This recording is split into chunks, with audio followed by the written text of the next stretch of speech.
तो दोस्तों आज हम शुरू करेंगे यूपीएससी का 2023 में आया हुआ जर्नल स्टडीज का पेपर नंबर फर्स्ट। तो दोस्तों देख लो आज की यूपीएससी का पेपर कैसा आता है।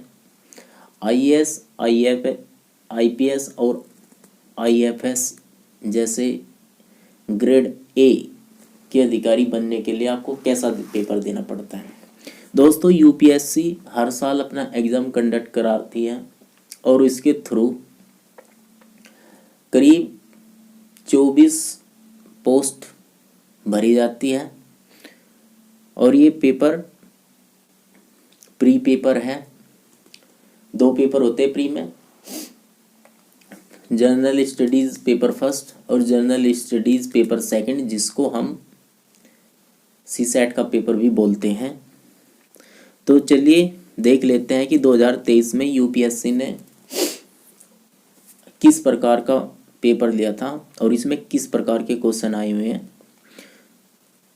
भारत का ये सबसे टफेस्ट एग्जाम माना जाता है यूपीएससी आईएएस का पेपर। चलिए सोल्व करते हैं। तो दोस्तों इसमें जो सबसे पहला क्वेश्चन दिया गया है, ये दिया गया है क्वेश्चन नंबर फर्स्ट।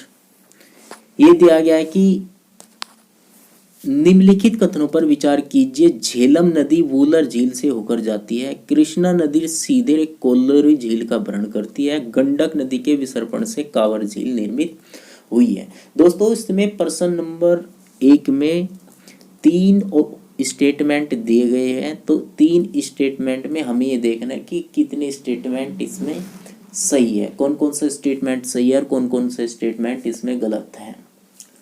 तो दोस्तों फर्स्ट क्वेश्चन में जो पहला स्टेटमेंट दिया है कि झेलम नदी वूलर झील से होकर जाती है, तो ये स्टेटमेंट बिल्कुल सही है। हाँ, झेलम नदी है वो वूलर झील से ही होकर जाती है। वूलर झील मीठे पानी की सबसे बड़ी झील है। दूसरा है कृष्णा नदी सीधे कोल्लूरी झील का भरण करती है। ये वाला स्टेटमेंट गलत है दोस्तों। तीसरा है गंडक नदी के विसर्पण से कांवर झील निर्मित हुई है। ये वाला स्टेटमेंट भी गलत है। तो दोस्तों इसमें केवल पहला स्टेटमेंट कि झेलम नदी वूलर झील से होकर जाती है, ये वाला स्टेटमेंट बिल्कुल राइट है। तो इसके अकॉर्डिंग हमारा जो आंसर होगा वो ऑप्शन ए होगा। ऑप्शन ए केवल एक ही कथन इसमें सही है।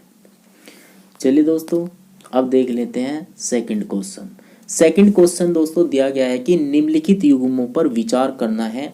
पत्तन दिए गए, बंदरगाह जिसको बोलते हैं जहाँ पर पानी के बड़े बड़े शिप आकर रुकते हैं, और ये दिया गया है कि वे किस रूप से विख्यात हैं। तो पहला दिया है कि कामराज पोर्ट भारत में एक कंपनी के रूप में पंजीकृत सबसे पहला प्रमुख पत्तन है। तो ये जो है दोस्तों ये सही बात है कि ये भारत में पहला पंजीकृत पत्तन है। दूसरा दिया है कि मुंद्रा पोर्ट भारत में निजी स्वामित्व वाला सबसे बड़ा पत्तन है। दोस्तों ये बात भी बिल्कुल सत्य है कि मुंद्रा पोर्ट गौतम अडानी के स्वामित्व में है और ये सबसे बड़ा पत्तन है। ये वाला भी कथन बिल्कुल राइट है। दूसरा देख लेते हैं। दूसरा दिया है कि विशाखापत्तनम पोर्ट भारत में सबसे बड़ा आदान पत्तन है। ये वाला ना कथन गलत है, ऐसा नहीं है।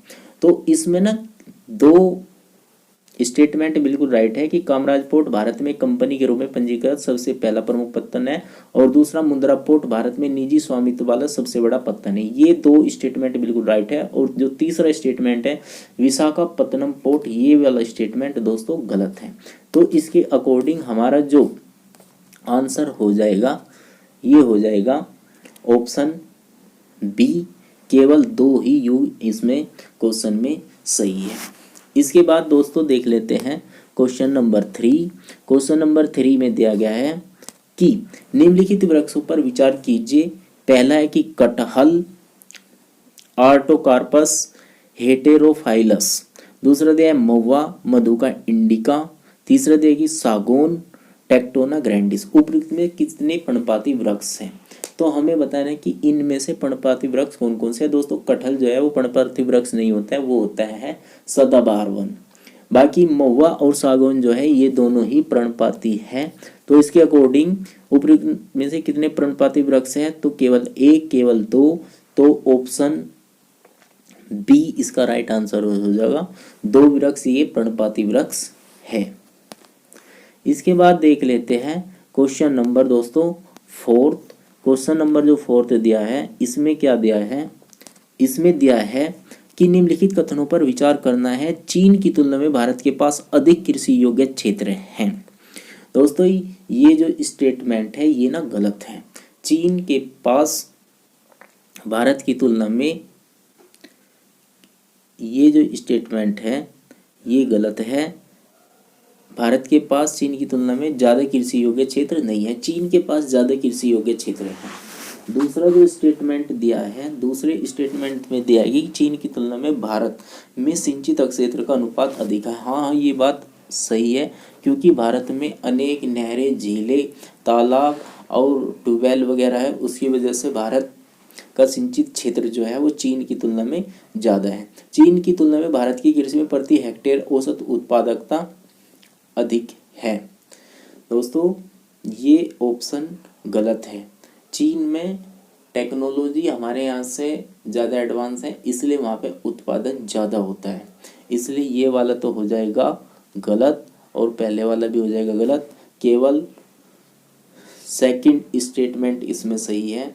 तो इसके अकॉर्डिंग हमारा क्या हो जाए, केवल एक, यानी कि ऑप्शन ए राइट आंसर हो जाएगा। इसके बाद क्वेश्चन नंबर 5। क्वेश्चन नंबर 5 दिया गया कि निम्नलिखित में से कौन सा एक समुद्र स्तर में पुनरावर्ती गिरावट का सर्वोत्तम उदाहरण है जिससे वर्तमान समय की सुविस्तृत कच्छ भूमि उत्पन्न हुई है। तो दोस्तों इसमें पहला दिया कि भीतरकर्णिका गरान मैग्रोव, ये मैग्रोव वन है भीतरकर्णिका। दूसरा है मरकम लवण बेसिन, तीसरा है नौपाड़ा अनूप, चौथा है कच्छ का रण। तो ये तीनों तो नहीं होंगे, ये चौथा जो है कच्छ का रण ये राइट आंसर हो जाएगा दोस्तों। इसके बाद आगे देख लेते हैं। इसके बाद दिया है कि भारत में कतिपय तटीय क्षेत्रों में प्रचुर मात्रा में उपलब्ध इल्मेनाइट और रूटाइल किसके समृद्ध स्रोत हैं। तो इल्मेनाइट और रूटाइल जो है वे किसके स्रोत होंगे, एल्यूमिनियम के नहीं, तांबे के नहीं, लोहे के नहीं, टाइटेनियम के होंगे ये समृद्ध स्रोत, इल्मेनाइट और रूटाइल। इसके बाद क्वेश्चन नंबर 7 दोस्तों देख लेते हैं। क्वेश्चन नंबर 7 में दिया गया कि भारत का लगभग 3/4 कोबाल्ट जो विद्युत मोटर वाहनों की फैक्ट्री के निर्माण के लिए आवश्यक धातु है किस देश द्वारा उत्पादित किया जाता है। तो कौन सा देश है जिसके में कोबाल्ट का उत्पादन अधिक मात्रा में होता है। तो दोस्तों अर्जेंटीना नहीं, अर्जेंटीना में नहीं होता, बोत्सवाना भी नहीं होता है, कांगो, यस दोस्तों कांगो में कोबाल्ट का उत्पादन होता है। कजाकिस्तान गलत हो जाएगा, तो राइट आंसर हो जाए इसका कांगो लोकतांत्रिक गणराज्य। तो इसके बाद आगे चलते हैं और देख लेते हैं दोस्तों। ये जो क्वेश्चन है ये हिंदी और इंग्लिश दोनों में आते हैं। जो हिंदी मीडियम के बच्चे हैं वे हिंदी मीडियम में देख ले, और जो इंग्लिश मीडियम के बच्चे हैं वो इंग्लिश मीडियम में देख सकते हैं। तो अभी 8वां जो क्वेश्चन है इसमें दिया है निम्नलिखित में कौन सा एक कांगो बेसिन का भाग है। तो कांगो बेसिन का भाग इसमें से कौन सा है, कैमरून, नाइजीरिया, दक्षिणी सूडान, युगांडा। तो कौन सा देश होगा, तो इसका राइट आंसर हो जाएगा दोस्तों कैमरून। कैमरून जो है वो कांगो बेसिन का भाग है, बाकी ये कांगो बेसिन के भाग तीनों नहीं है। इसके बाद देख लेते हैं दोस्तों क्वेश्चन नंबर 9। क्वेश्चन नंबर 9 में पूछा है कि अमरकंटक पहाड़ियाँ विंध्य और सहस्राद्री श्रेणियों के संगम पर है, क्या ये स्टेटमेंट सही है। नहीं, ये स्टेटमेंट ना गलत है। बिल्ली रंगन पहाड़ियाँ सतपुड़ा श्रेणी के सबसे पूर्वी भाग है, नहीं ये सबसे पूर्वी भाग भी नहीं है। शेषाचलम पहाड़ियाँ पश्चिम घाट के सबसे दक्षिणी भाग है, नहीं ये भी गलत है। तो ये तीनों ही स्टेटमेंट यूपीएससी ने गलत दिए हैं। अगर ये तीनों ही स्टेटमेंट दोस्तों गलत है तो हमारा राइट आंसर हो जाएगा कि कोई भी नहीं, ऑप्शन डी राइट आंसर हो जाएगा कि इनमें से कोई भी सही नहीं है। क्वेश्चन नंबर 10 देख लेते हैं। क्वेश्चन नंबर 10 में दिया गया है कि भारत की कनेक्टिविटी परियोजनाओं के संदर्भ में निम्नलिखित कथनों पर हमें विचार करना है। स्वर्णिम चतुर्भुज परियोजना के अधीन पूर्वी पश्चिमी गलियारा कॉरिडोर डिब्रूगढ़ और सूरत को जोड़ता है। क्या ये स्टेटमेंट सही है? नहीं, ये स्टेटमेंट सही नहीं है। त्रिपक्षीय राजमार्ग मणिपुर में मोरो को म्यांमार से होते हुए थाईलैंड में चियांग माई से जोड़ता है। ये भी ना स्टेटमेंट दोस्तों गलत है, ये इससे नहीं जोड़ते हैं। बांग्लादेश चीन भारत म्यांमार आर्थिक गलियारा कॉरिडोर उत्तर प्रदेश में वाराणसी को कुर्निमंग से जोड़ता है। नहीं, बिल्कुल नहीं जोड़ता है। तो ये तीनों ही स्टेटमेंट गलत है। अब तीनों ही स्टेटमेंट अगर गलत है तो हमारा राइट आंसर हो जाएगा ऑप्शन नंबर डी की कोई भी नहीं। इसके बाद देख लेते हैं क्वेश्चन नंबर 11। क्वेश्चन नंबर 11 में क्या दिया गया है? भारत अपने पास यूरेनियम निक्षेप डिपॉजिट होने के बावजूद अपने अधिकांश विद्युत उत्पादन के लिए कोयले पर निर्भर करता है। यस, ये बात बिल्कुल सही है। भारत में आज भी जो बिजली बनाई जाती है वो ज़्यादातर कोयले के द्वारा ही बनाई जाती है। इसके बाद सेकंड क्या दिया है? सेकंड दिया है कि विद्युत उत्पादन के लिए कम से कम 60% तक समृद्ध यूरेनियम का होना आवश्यक है। नहीं, 60% तक समृद्ध नहीं चाहिए, केवल 6% भी अगर समृद्ध यूरेनियम है तो भी उससे बिजली का उत्पादन हो सकता है। ये स्टेटमेंट गलत हो जाएगा, पहला स्टेटमेंट सही है। तो इसके अकॉर्डिंग देखते हैं कौन सा आंसर हो जाएगा। कथन 1 और कथन 2 दोनों सही है तथा कथन 2 कथन 1 की सही व्याख्या करता है। ये वाला तो नहीं होगा, ये तो गलत हो जाएगा। कथन 1 और कथन 2 दोनों ही सही है तथा कथन 2 कथन 1 की सही व्याख्या नहीं है, ये वाला भी गलत हो जाएगा। कथन 1 सही है किंतु कथन 2 गलत है। राइट, यस, सी ऑप्शन इसमें हमारा बिल्कुल सही हो जाएगा। इसके बाद दोस्तों देख लेते हैं क्वेश्चन नंबर 12। क्वेश्चन नंबर 12 में क्या दिया है? क्वेश्चन नंबर 12 में दिया है कि शिशुदानी स्तनी मार्सुपियल प्राकृतिक रूप से भारत में नहीं होते। मार्सुपियल प्राणी वे होते हैं जो एक थैली नुमा रखते हैं, जैसे कि कंगारू होते हैं, उसमें वे अपने बच्चों को रखते हैं, वे होते हैं मार्सुपियल प्राणी। तो ये वाला ऑप्शन बिल्कुल राइट है कि भारत में शिशुदानी स्तनी प्राकृतिक रूप से नहीं होते। यस, ये ऑस्ट्रेलिया में पाए जाते हैं या दूसरे देशों में पाए जाते हैं, भारत में नहीं इतने होते हैं। दूसरा, शिशुदानी स्तनी केवल परभक्षी, केवल, और इसमें दे दिया है कि केवल परभक्षी रहित पर्वतीय घासी स्थलों में पनप सकते हैं। तो अगर केवल दिया तो ये स्टेटमेंट ना जनरली गलत है। ऐसा तो नहीं हो सकता कि केवल ये पर्वतीय घासी स्थलों में पनप सकते हैं, दूसरी जगह भी हो सकते हैं। तो इसमें पहला स्टेटमेंट सही है और दूसरा गलत है। तो ऑप्शन सी बिल्कुल राइट आंसर हो जाएगा। कथन 1 सही है किंतु कथन 2 गलत है। दोस्तों इसके बाद आगे देख लेते हैं। क्वेश्चन नंबर हमारा है 13। क्वेश्चन नंबर 13 में क्या दिया है? क्वेश्चन नंबर 13 में दिया है कि संक्रामक इनवेसिव जीव जाति स्पीसीज विशेषज्ञ समूह जो वैश्विक संक्रामक जीव जाति डेटाबेस विकसित करता है निम्नलिखित में किस एक संगठन से संबंधित है? तो हमें ना संगठन का नाम बताना है कि उस संगठन का क्या नाम है। अंतर्राष्ट्रीय प्रकृति संरक्षण संघ, international union for conservation of nature, IUCN। Yes, ये ही इस संगठन का नाम है। बाकी ये जो तीनों दिए हैं ये इससे रिलेटेड नहीं है। संयुक्त राष्ट्र पर्यावरण कार्यक्रम, ये नहीं, ये गलत हो जाएगा। संयुक्त राष्ट्र का पर्यावरण विकास पर आयोग, ये भी गलत हो जाएगा। तो इसमें जो राइट आंसर होगा ये पहले वाला हो जाएगा। इसके बाद देखते हैं क्वेश्चन नंबर 14। क्वेश्चन नंबर 14 में दिया है कि निम्नलिखित प्राणी जात पर विचार करना है। सिंह पुच्छी मकाक, सिंह पुच्छी मकाक मतलब इनकी जो पूंछ होती है ये बंदर होते हैं और इनकी पूंछ शेर की समान होती है। दूसरा है मालाबार सीवेट सांबर हिरण। उपयुक्त से कितने आमतौर पर रात्रिचर्या या सूर्यास्त के बाद अधिक सक्रिय होते हैं?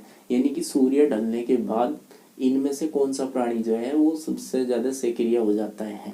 तो इसमें पहला ये गलत हो जाएगा, ये नहीं होगा। दूसरा गलत हो जाएगा। तीसरा सांबर हिरण। यस, ये जो सांबर हिरण है ये रात्रि के बाद सक्रिय रहते हैं और ये जो तेंदुए बाघ होते हैं उनका भोजन ये बन जाते हैं। तो ये पर्यावरण पारिस्थितिकी के लिए उपयुक्त जरूरी है। तो इसमें से केवल ऑप्शन ए राइट हो जाएगा हमारा, केवल एक सही है। दूसरा देख लेते हैं क्वेश्चन नंबर 15। क्वेश्चन नंबर 15 दिया हुआ है कि निम्नलिखित में कौन सा जीव अपने सगे संबंधियों को अपने खाद्य के स्रोत की दिशा और दूरी इंगित करने के लिए अपने दोलन नृत्य वैगल डांस करता है। तो वैगल डांस कौन करता है? अपने जो सगे संबंधी हैं, दूसरे जो जीव हैं, उन्हें बुलाने के लिए अपने पास।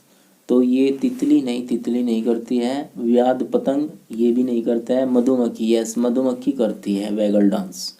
तो इसमें राइट आंसर हो जाएगा मधुमक्खी।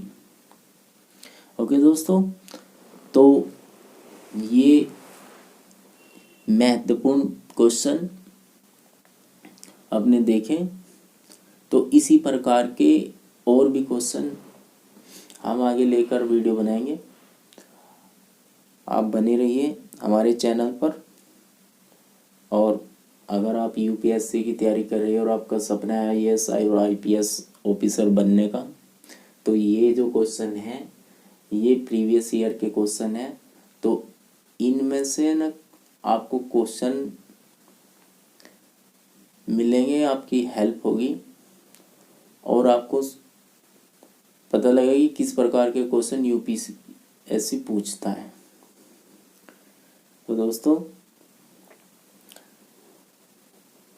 अपनी तैयारी करते रहिए। ओके, जय हिंद, थैंक यू।